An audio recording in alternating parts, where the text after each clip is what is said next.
cold, foggy afternoon, a slight whir filled the air outside of Shiganshina.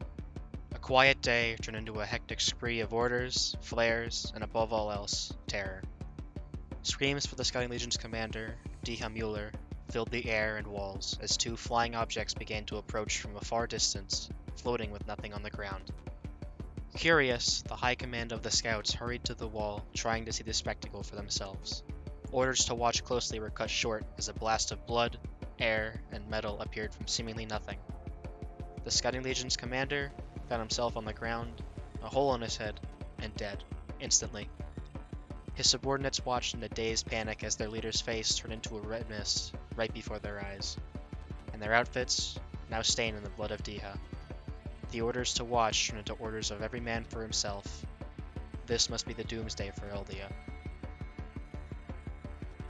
As the objects flew closer to the walls, the buzzing and whirring of the propellers began to become louder and louder. Another blast was heard from the flying object, followed by three more, the flash of the muzzle now visibly seen by those watching.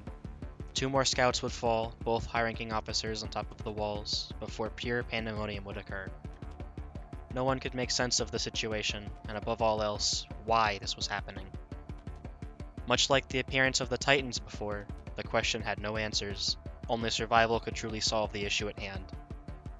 Nobody knows for certain, even to this day, as to why they retreated.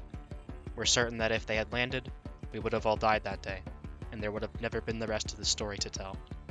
However, something happened that caused them to fall back and did not return for several weeks. The last Scouting Legion commander was buried outside of the district, and the new one was sworn in, the one you all know of today. This was our first battle, or test, against Marley.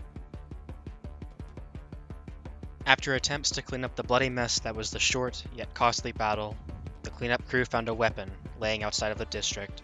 This weapon was brought back to the royal palace to be researched and worked with. However, the rifle was badly damaged, likely due to a fall from that height. This rifle, however, and its ammunition alongside of it, would be the catalyst to pushing the weaponry of Eldia beyond muskets, and allowed us to create our best and most revered infantry weapon so far, Martini Henrys. Now, once again, we had a chance to fight back. Stronger, faster, and from a much longer distance.